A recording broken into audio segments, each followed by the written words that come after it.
Dustin, why does everyone hate you? Tell Well, me. I'm gonna have to crack one open to start that. Let me just talk about the most hate that I ever get. Here, so you can get this in the camera. Yeah, there it The is. most hate that I get is from calling out other agents and advisors. Whether it's Dave Ramsey, life insurance agents, it doesn't really matter. The reason why I do it is I'm not a hateful human being. If I told you you was fat, which you're not, and I hate you for it, shredded to the bone because you eat candy. If I told you you was fat, you would probably just get mad at me, walk off, go eat more pizza. But if I told you, hey, you're fat because you eat pizza, you eat cereal for breakfast, you skip meals all day long, you don't drink enough water, you don't sweat. Like if I told you the reasons why you're fat, you would probably try to fix it or be like, hey, now I know my actual issue. So whenever I go to social media and I share a video of Dave Ramsey talking about, term insurance only, you got to understand Dave Ramsey is literally just a lead machine. He creates leads. All these three-letter agencies, man, I want to call them out by name, but I can't. All these three-letter agencies, mostly what they do is they talk like I do on my social media platform. They get a ton of leads in, and at first they'll handle them themselves. Most of the time, they go through this big learning curve of like, IULs are the best thing in the world. Only sell IULs if there's a chance for term insurance. It doesn't really matter. Let's just do the IUL anyway. Whole life never makes sense. Final expense for old people. We don't do that. They go through that, and then they realize, like, wow, I've been screwing a lot of people over. There's one of two things I can do. I can go back and fix it, and everyone will hate me, which I'm sure you've been through this because I've been through it.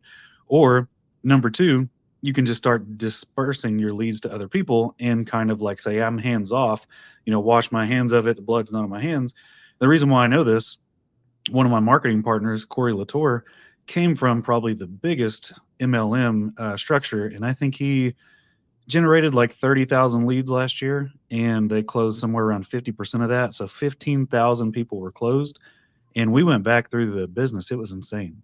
All option A, terrible IULs, just because they just didn't know any better. And I hate to say that. Do you know any better and you're just doing it because you want the money, or do you not know any better? So is like your MLM failing you? Is your manager, your mentor failing you? Like what do you see? What have you seen? Because I know you've been in the industry a little bit longer than me, that causes all this. There's two things. Is you said it, knowingly or unknowingly doing something devious, right? If you know better and you still do that, that's concerning. If you don't know any better, then we can probably help and we can educate you. But once you do know better, you can't go back. So I think the sad part of it is most people genuinely don't know because they don't know the questions to ask. What I saw from I was in an MLM company for quite a while. And again, once you know, you can't really unsee it or unknow it. So what I would say is most people don't really know the questions to ask. They're trained to not ask questions. They're trained to be coachable, be like, hey, bro, Dustin, don't worry, man.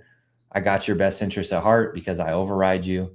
Um, yeah, your favorite word, mentor, Mentor. favorite word.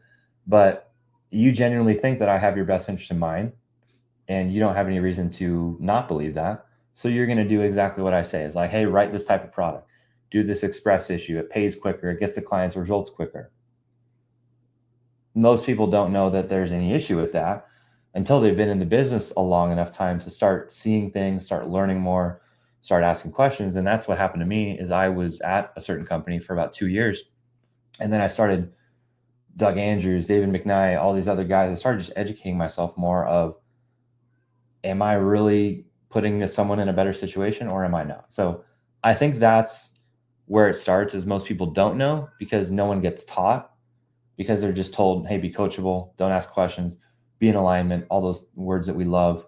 That's where a lot of it comes from, is they're just not trained to know what to ask. Sad. I genuinely don't think it's most people's fault. The other side of the coin is once you do, and this is the hard thing that I realized that a lot of those companies, once you get to a high enough point, you 100% know. You 100% know, and you know what's happening. And you're like, I remember someone very, very high up, like almost at the very, very top of a certain company, was asked a question on a certain trip. And they were asked, hey, what are we going to do about so little of our agents actually writing? Like, we have like 1% of our people writing business. Like, doesn't matter. It's not the system. We're not going to change it. We know that for every 100 people we recruit, 10 are going to stick, 1 are going to write business. We know the numbers. We're not high-level advising firm. We are a machine, and we're not going to change out the system. That was directly from like the tip top. So when you get, my whole point is when you get to that high point, you know what it is, and you just kind of are too bought in. You can't leave and do anything different because your whole income would crumble. So that's what I've seen personally from being there, being inundated with those companies.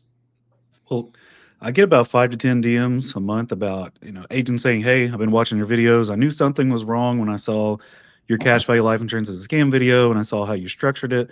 I didn't really care about the carrier. I just knew that it had to have been done differently because I see the zeros that I'm writing for all these policies and I know it's not right. But when I go to ask my mentor, my upline, my boss, oh, don't worry about it. You're doing right for the client. It's better than, it's better than where they were. In the meantime, you get paid really well. And hey, it might take an extra year or two for them to start accumulating cash value, but at the end of the day, they're getting a better position than where they were. So I say that to say that how many people have you met personally that you've been through these MLMs with that you think, and I say how many, like a percentage, you think are actually good people and they wanted to learn, but people just scammed them. Their bosses, their mentors just didn't teach them correctly. I think almost all of them, big majority that I've met. And that's the sad part is most people, like I said, don't know. And then once they start seeing and knowing, they're like, holy crap, I got to talk to someone. I got to figure this out. And I've been grateful. That's how I've met a lot of amazing people. But yeah, I would say probably a huge majority, because a lot of the times you start at those companies because of good reasons. You say, I want to make more income so I can help my family. I want to make more income so I can control my calendar, say no to things, be more present with my family, and like give them the life that they want.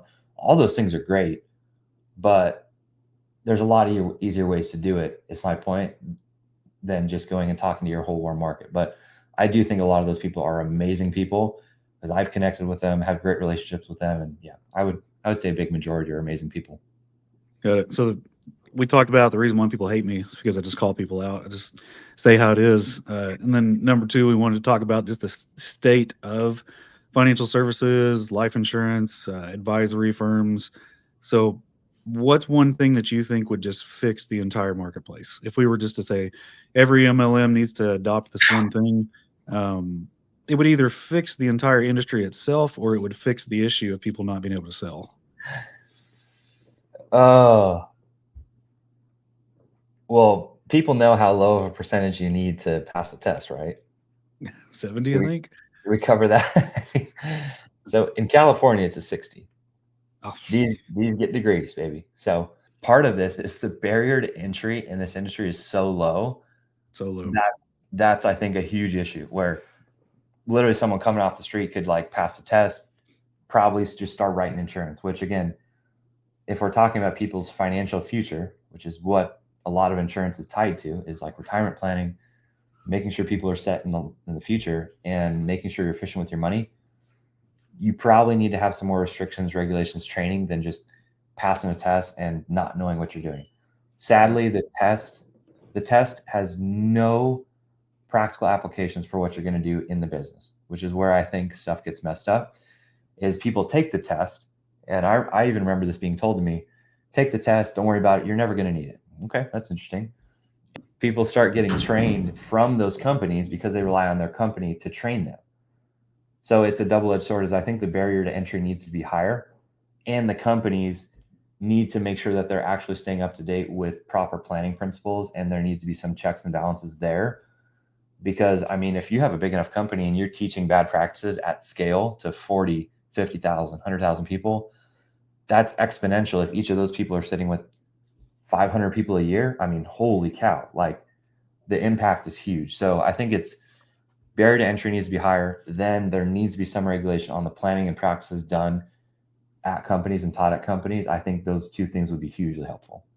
Unfortunately, I think the way it's going is social media marketing is going to just go down. There's no way that it can keep lasting the way it does, because I know I'd say like 5 people that are the biggest marketers for insurance and planning on social media. I've seen them show illustrations and they're wrong. And I've seen them pitch products with 30, 40, 50% guaranteed returns. And I'm like, what Wow. This can't last. This cannot last. Yeah. So I think, yes, exactly, that there needs to be barrier to entry. I always joke saying, that you have to go back to being a Walmart greeter after I call you out on social media and no one wants to use you anymore. But that's true. I mean, a lot of these people will come from, selling errands, TVs, like furniture salesman, or work at Walmart or work at McDonald's. And then now they're like, hey, we're going to call you up and cold call you, which this newest MLM is doing a lot of wrong practices, I guess you'd say. They're actually cold texting hundreds of thousands of people saying, hey, would you like to 10x your income in 2 years? And basically what they're saying is, you come in, spend your life savings on these trashy leads that don't work. And if you don't know what a lead is just a piece of paper that has a name and a phone number, maybe even an address on it, maybe what someone was looking for. You call them, you have no clue what you're doing, so you're just stumbling through the call. You're learning on your own dime. You spend all of your life savings. Next thing you know, you're like, hey, I spent all my money. And then your upline, your boss, will say, hey, pull out your phone. Let's look through your contacts, everyone that you know. Let's go sell some people and get your money back. Maybe you sell 2 or 3 clients and you do it 100% wrong because you weren't trained. But with that being said, man, do I know so many people that know way more than me that cannot make a sale. And I hate saying make a sale because it's like you're enticing someone to buy my product, but really they can't talk to people. They can't make it make sense. If I tell you, hey, you need this IUL, it's gonna change your life. Cool. What is it? Oh, let me go get an illustration from my boss. I'll bring it back to you and we'll review it. Oh, Now, if I say, I just heard that. yeah.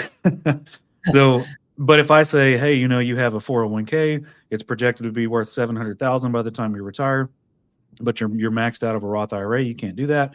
The IUL at $700 a month, one, you're putting in more than you actually could into your Roth, which you don't qualify for, but two, it gives you that guaranteed pension of a tax-free income. Like if I say that and it's a second nature, you're going to believe me, and it's better for you. It's better for the client because they don't feel like they're being sold, because they're not. If it makes sense, people are not stupid. There's one thing Gary Vee says: we have 70, I think it's 6,500 or 7,500 years of experience of BS sniffing capabilities for snake oil salesmen. So people aren't stupid. If I tell you need this and you feel like I'm selling you, you're not going to do business with me at the end of the day. So like, I feel like the number one issue is sales training. It's not product knowledge. It's nothing like that. And I know people don't want to hear that because I have advisors that are like, hey, I need to learn this so I can sell it correctly. And I get it. You do need to understand it. Learn it is completely different. It took me 3 years to learn probably 70% of the insurance industry. So why would you want to spend 3 years not making money? And if you're part-time, it's going to take you 10 years of not making money. If you just understand what you're trying to accomplish and you can talk to somebody, now you need the sales. And I don't say sales as in, once again, hey, go buy this grill. Oh, I have a grill already. Well, this one, has pellets in it. It's going to make your steaks taste like applewood. It's a song. It says, hey, you caught me there. Yeah. I think to add to that too, there's the two extremes. Is you have the people who, for the most part, I think are really most all this industry is great people. It's not what I'm trying to say is they're all bad people, but they usually don't have a huge knowledge base and they're eager and want to make more money and help people, which is genuinely why I think most people get in the industry, is they want to help people. And hey, if you can make more money doing it, fantastic. But they don't really know what they're doing, which is hard when you're dealing with someone's finances. So that's one end of the extreme. What Dustin's saying is the other end of the extreme is people who have a very, very, very high product knowledge and they want to know every single thing in the book, every strategy, every cap, every floor, every roll-up rate, like all the nuance of every single product. But as you've seen, that's not what helps a client. Yes, you should know, and I'll caveat this, you should know all that stuff to the extent that it is going to help the client.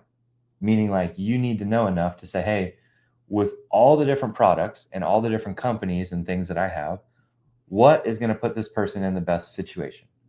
That's what you need to know. You don't need to know, who's offshoring their assets and like what like all the nonsense that I think people get tied up in is almost all these insurance carriers are the same. Like Ohio National, right? I'll give you an example.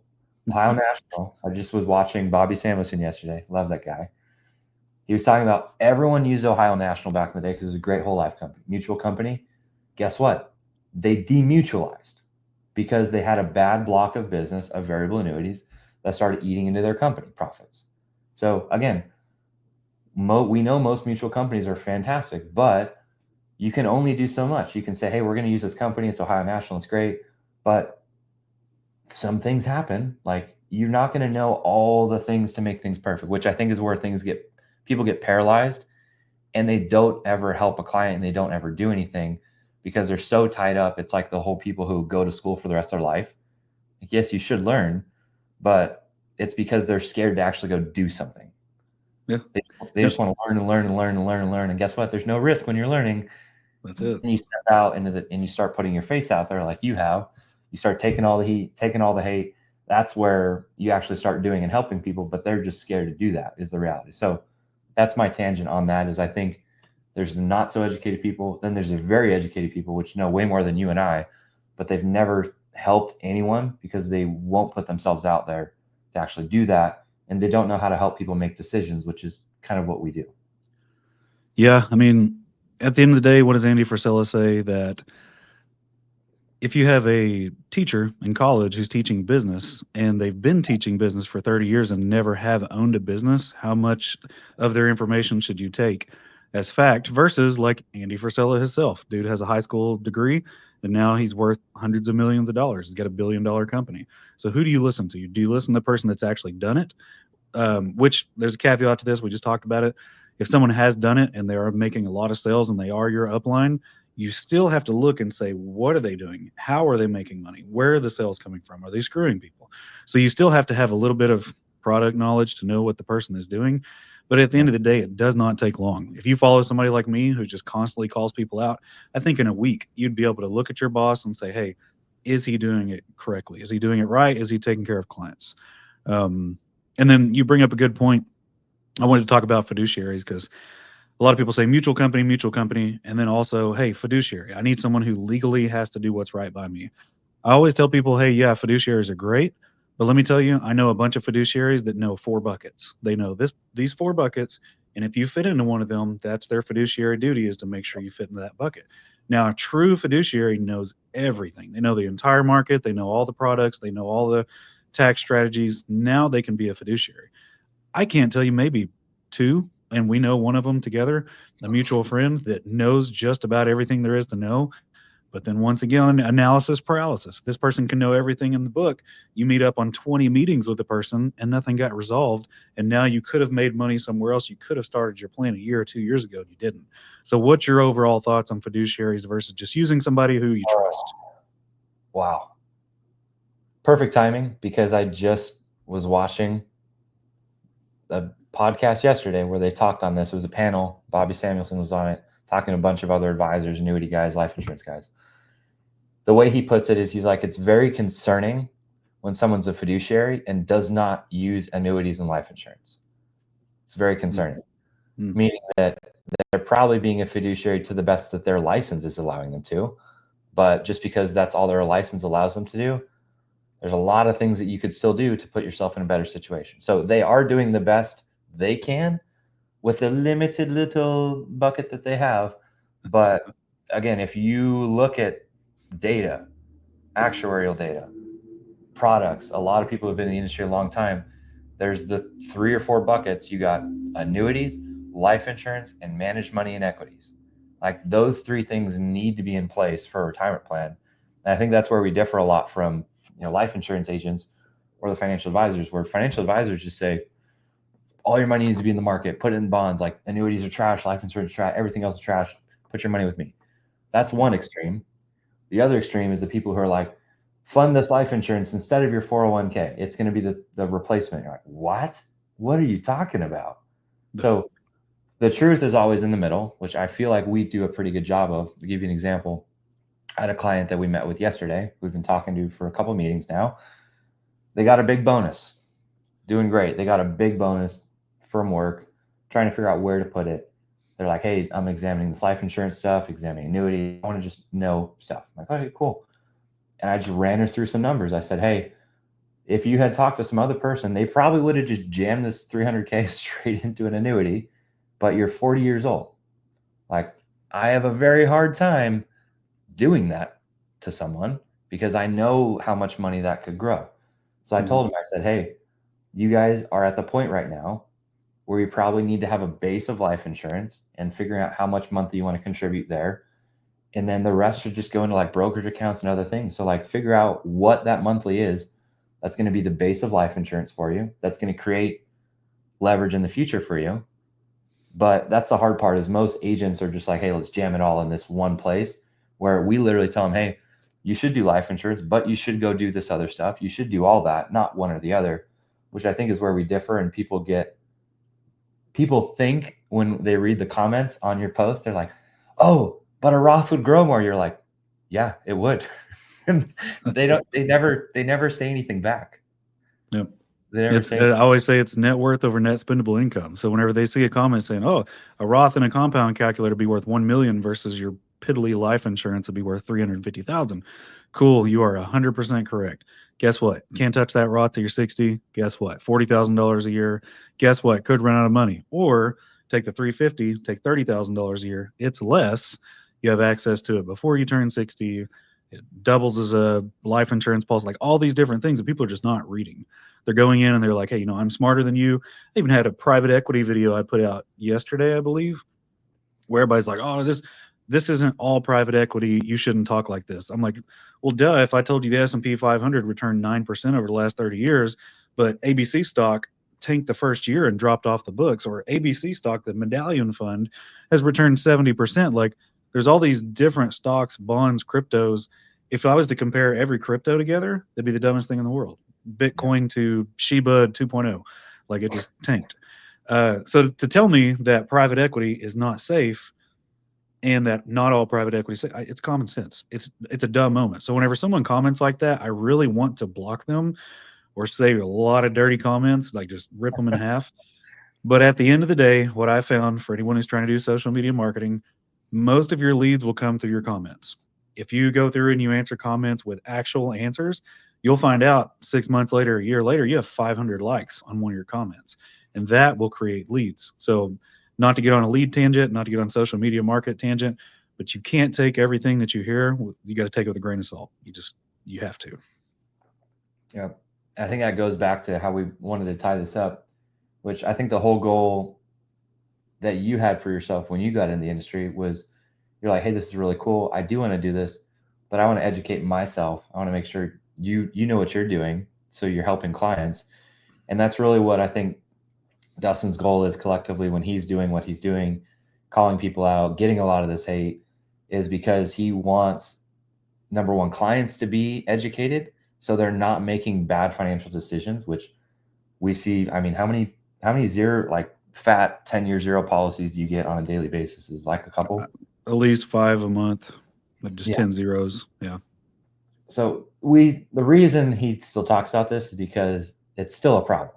Like, I don't think we will ever not have this, Yeah. but it's because clients aren't educated and they're not seeking education on their own, which is, I think, what we're trying to do. And also trying to help agents get more educated so that they can help the clients better.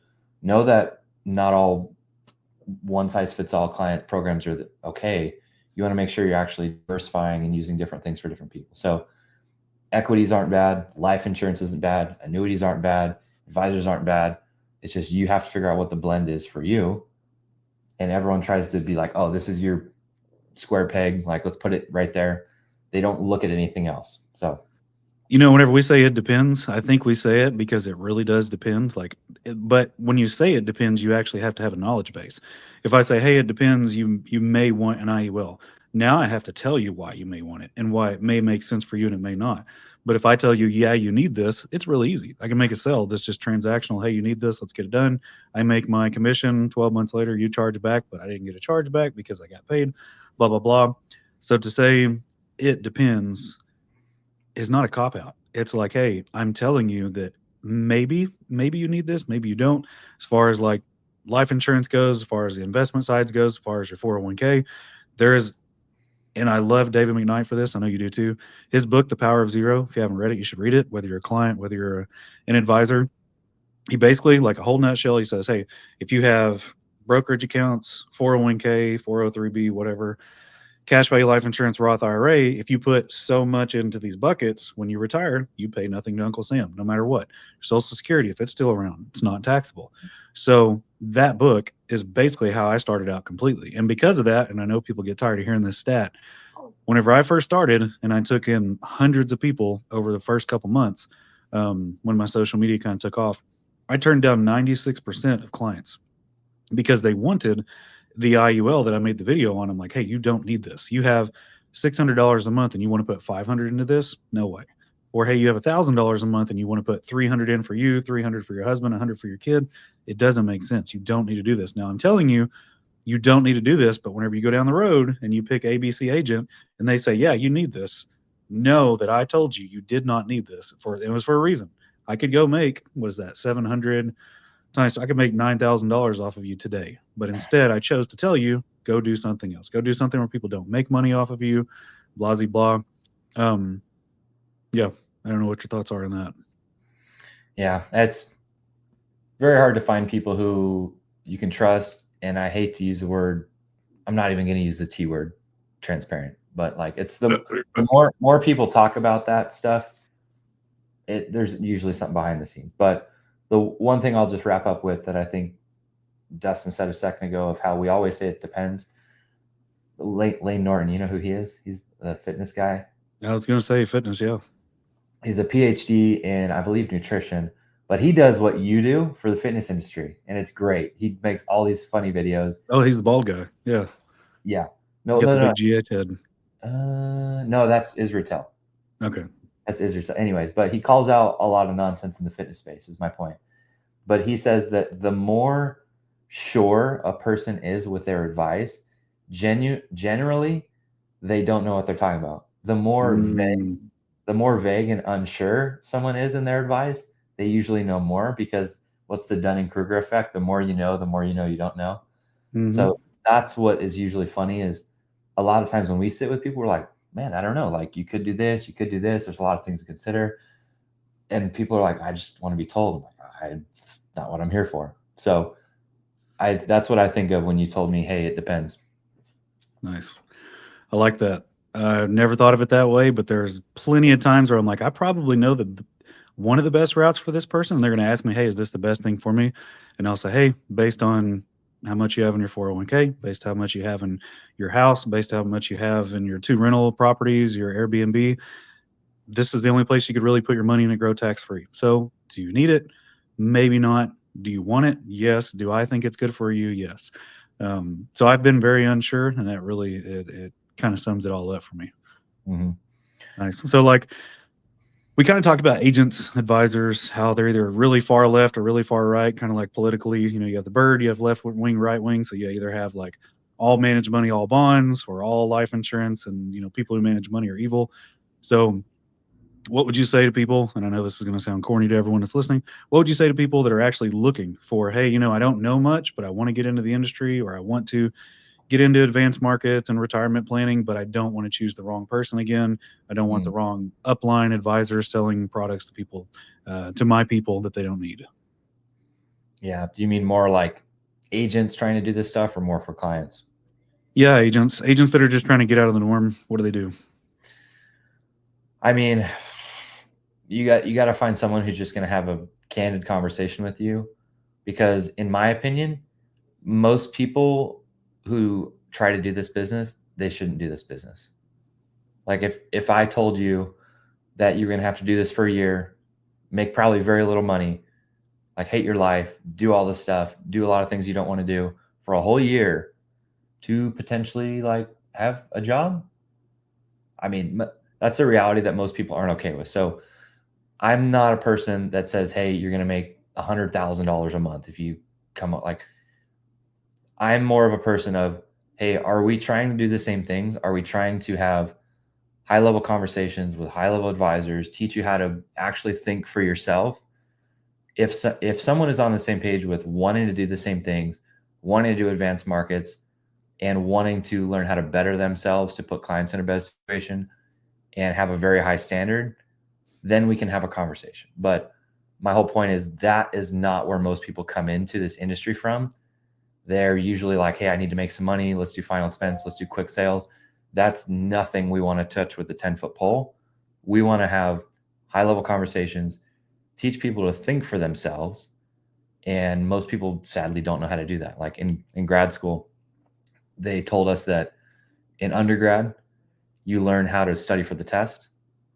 And then in grad school, they teach you how to study for the real world, meaning like they want you to learn how to think, not just think for the answer on the test, which most people don't know how to do. So that's my long-winded answer to say, if you want to have a candid conversation, I will probably scare you away from this industry. I think Dustin will too. Oh yeah, I will.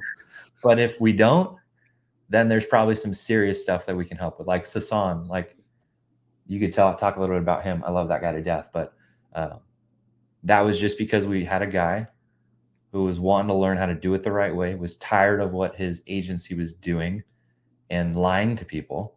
And he came to you and he's like, dude, this can't be that hard. I want to learn how to do it the right way. Like, help me. If that's where you're at, very easy conversation. But if that's not where you're at and you haven't gotten to that point, we're probably going to put too much truth into you that's going to scare you out of the industry. Yeah, no, I mean, I'll end it on kind of my backstory. And David, you know this more than anybody. Whenever I first started, I think I did probably, and I hate to say this because it's going to sound kind of arrogant, but I think I did the perfect mix of working on the side, posting on social media, reading books, listening to webinars, following people on live streams, and kind of just listening to objection handling. So when I first started, I was plumbing. Many a times we were on Zoom calls and I would just be camera off. And next thing you know, you're like, hey, you want to talk? And I'm like, I'm kind of like, under a toilet and I'm covered and you know what? And you're like, really? Can you talk? And I'm like, dude, I just told you. Sure, I'll come off camera and I'll use my elbow and I'll turn on my camera and my hands are black. And I'm like, hey, this week I blah, blah, blah. I read The Power of Zero, did a webinar, called F&G and got on the phone. I just did all these things. Cool. Okay. Camera off. And then in the meantime, I'm actually reading books. I'm learning something and I'm posting it on social media. Why am I doing that? Because it helps me learn it. If I can say it out loud and make it make sense, it's going to make sense in my head. They say, like, some people, if you read a book, it's fine, but if you read it and listen to it at the same time, it's better. I'm not that person. I'm the person that learn an idea, make a video about it, make it presentable, make it understandable. Now I know it. So reading the books, being on webinars, I was on live streams all the time with like Ron Sneller. Most people don't like him because he's arrogant. Mike Rath, super smart guy. A lot of people are like, man, this guy's a virgin. He's super nerd, but he knows his stuff. And then what's the other guy from MPI? Curtis Ray. Curtis Ray, I don't want to say much about him because he's kind of a troll, but at the end of the day, he had a lot of good things to say about the insurance industry, compounding, the traditional planning method, like Vanguard calculators, so many things that I've learned from so many different places. So when someone comes to me and like, hey, how do I get where you're at? I'm like, you don't want to know my answer, but there's a 99.9% chance it's not going to happen. It's not going to happen because for a whole year, I can't even tell you what I did besides plumbing, learning, staying up till 1 o'clock in the morning on live streams, like all those things. I did both of what people weren't doing. So social media marketing, trying to build up a lead system, 2, learning financial planning in general, life insurance, stuff like that. And then 3, talking to people. Most people don't want to talk to people. I know a group of people, 500-600 people, they probably know 2-3 times more than me whenever it comes to planning and everything. They can't talk to a stick. They can't talk to the mirror. They can't talk to anyone. And that's what I'm trying to tell you. Stay away from doing one or the other. You need to do both. And I'm not talking about social media marketing. I'm talking about learning and application at the same time. And that's all I got to say. You got to be obsessed. The way I'll wrap this up is, I hate to use fitness, but we both relate to fitness and sports. And you remember, what was that movie with Kevin Hart and The Rock? The one where, oh man, they've been in 2 movies together. So I'm trying to think. It's a yellow movie title. Pain and Gain? No, not Pain and Gain. No. Anyway, I know what you're talking about because it just popped up on Netflix the other day. Movie doesn't matter, but basically, someone goes up to The Rock, and he's like, "Hey, how'd you get so buff?" He's like, "Hey, I just did this one thing. It's pretty simple. I just worked out every day, 7 days a week, for 15 years, and ate good every day for like 15 years." And people are like, "Oh, shoot, That's it. I don't know if I could do that." So my reason I say that is because if you want to get really good at something, that is the mentality you have to have, is you have to be obsessed. And most people don't like the answer because it's like, hey, you just got to do the work. You got to do a lot of it and you got to keep doing it till you hate it. And then that's probably at the point where you know everything you need to know. Yep. And no one's ever truly worked for themselves, do not understand entrepreneurship and how much you have to show up for yourself. If you can work 90% as hard for yourself as you can for other people, you'll make it. But most people, they'll do it for a day, they'll do it for a week, they might even do it for a month. And they're like, oh, I want to build my own schedule. I want to go to all my kids' games. I wanted this, I wanted that. That's not the way it works. Now, maybe 3, 4 years down the road when you've established yourself, you can. But I'm warning you, there's a reason why we talk people out of this. 90% of people drop off the first year, and in the second year, 90% of those people drop off. So there's a 1% chance you'll make it 3 years in this industry. That's it.